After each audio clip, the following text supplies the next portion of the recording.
Bonjour. Trouver sa place ou prendre sa place. Pour s'affirmer, être reconnu ou se sacrifier. Il y a ceux qui réclament, qui demandent encore et encore affection, amour, attention. Ceux qui ne parviennent jamais à trouver la paix, la plénitude. L'éternel manque les tenailles et l'expriment par leurs attitudes, par leurs mots du corps, par leurs échecs, leurs malheurs qui demandent à ceux qui les connaissent de les porter à bout de bras parfois, de les rassurer, de les accompagner, de les positiver. Pourquoi faire ? Ils retombent encore et encore. Ils semblent même attirer la poisse. Ils en sont presque persuadés. Mais comment pourraient-ils vivre si soudain tout allait bien ? Y parviendraient-ils ? S'y retrouveraient-ils ? Ils seraient perdus tout simplement parce qu'ils ne savent pas ce que veut dire être apaisé. Pour eux, il n'y a pas de droit au bonheur. Alors, si un morceau de leur vie va, ils vont, par leur énergie, sans le vouloir bien sûr, démolir un autre pan. Il y a ceux qui se sacrifient et qui pourraient le faire éternellement. Ceux qui ne s'accordent pas le droit à avoir plus que l'autre et surtout pas autant que l'autre.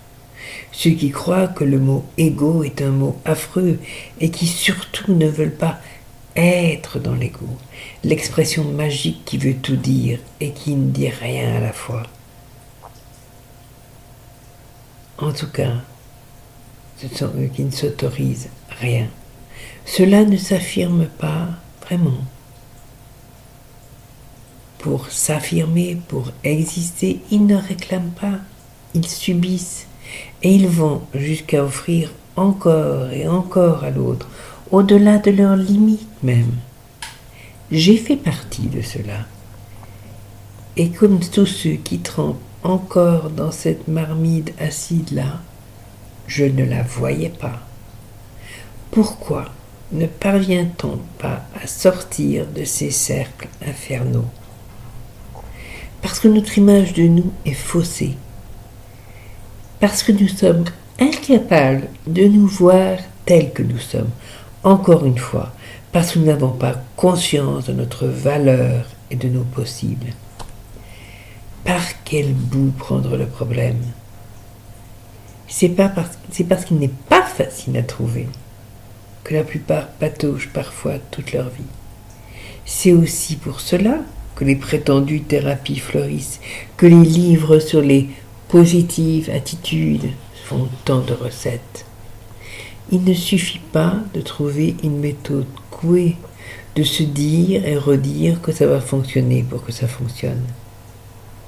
Il faut aller, là encore, à la recherche de soi-même, prendre d'abord conscience de tous ces réflexes, ceux qui montrent le conditionnement à ne pas reconnaître sa valeur personnelle. Quelle personne êtes-vous ? Celle à qui il arrive toujours quelque chose de négatif ? Celle qui se dit que définitivement c'est pas possible, elle n'a pas le droit au bonheur, ou à l'aisance, ou à tout ce que vous voulez qui compose une vie paisible ? Celle qui pense qu'elle doit redonner, se sacrifier, même si elle ne met pas ce mot sur ses actes, qui eux le disent. Parce que se passer en deuxième position systématiquement, s'oublier, c'est se sacrifier. Et aucune théorie sur la noblesse de l'âme ne changera la donne. La réponse à votre comportement est dans l'enfance, dans la construction de l'édifice que vous êtes. Avez-vous ressenti un moment la sensation du manque ? L'impression que vous ne seriez jamais à la hauteur de l'attente, même très gentille, d'un de vos parents ? Que vous ne pouviez pas attirer leur regard positif sur vous ? Que vous étiez nul en somme ? Si oui, vous avez de très forts risques d'avoir développé un éternel besoin de confirmation, de reconnaissance. Mais quoi que l'on fasse en face de vous, vous vous trouverez un défaut. Vous ne parviendrez pas à en sortir. Vous êtes celui qui a toujours ce pan de vie qui ne va pas. Avez-vous cherché à faire plaisir lorsque vous étiez enfant, cherchant la récompense qui est l'amour des siens, en étant presque parfait, en essayant de répondre là aussi à une attente et en faisant tout pour? Si oui, vous avez très probablement développé le goût du sacrifice, de la modestie à outrance, de l'humilité. Vous avez toutes les qualités pour finir martyr. Mais le martyr n'a jamais apporté le bonheur. Notre comportement face à la vie, ce qui nous arrive, nous y contribuons énormément par l'énergie que nous propageons autour de nous. Quelle énergie positive peut-on irradier lorsque l'on ne croit pas en soi? Et l'énergie que l'on dégage attire l'énergie extérieure. Vous connaissez cette croyance, la chance attire la chance. C'est la même chose. Lorsque l'on croit en soi, en sa valeur, en sa vie, les choses se réalisent. Lorsqu'on y croit vraiment, pas lorsqu'on se dit « il faut que j'y croie ». La différence est dans la foi en soi. Se pousser pour y croire est une chose, y croire réellement en est une autre. Et pour changer la donne, il faut changer la machine, la pensée, la perception, vous. Pour vous changer, il faut comprendre, il faut pouvoir démonter le mécanisme grippé, démonter le puzzle faussé et le remonter correctement.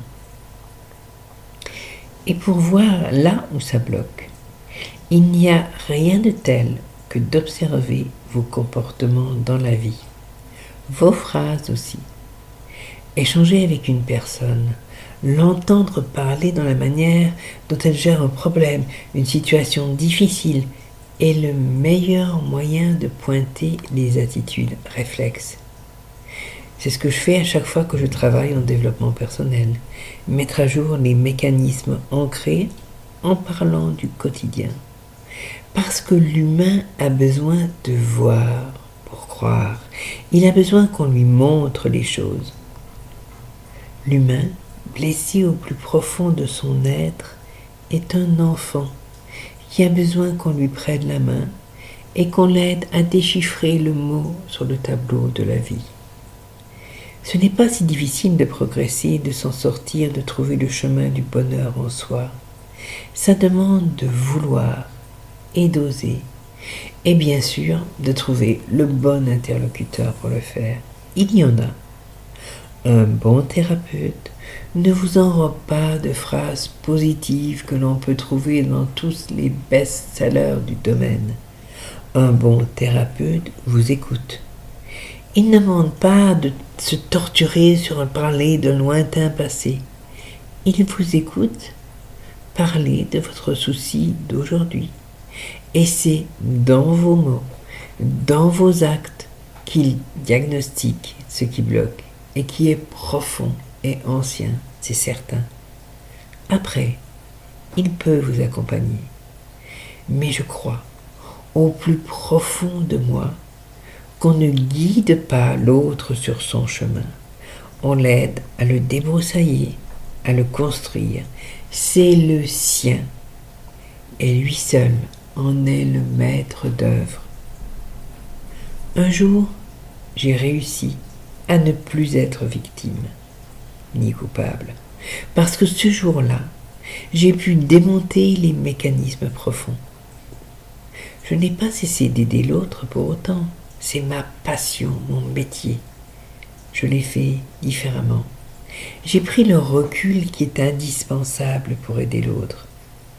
Pour prendre ce recul, il faut ne plus être en prise avec les mêmes démons.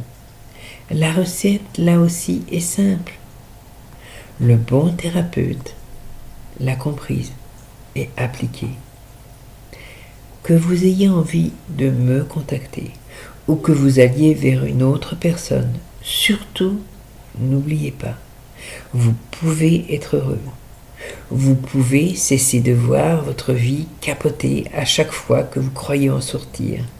Vous pouvez avancer en étant reconnu sans vous sacrifier. Parce que vous avez une valeur réelle, profonde, qui que vous soyez, quoi que vous fassiez. Pour le découvrir, c'est simple, comme un mail ou un coup de fil. Si le bonheur vous tente, allez-y, pensez à vous, osez. Pleine lumière, à bientôt.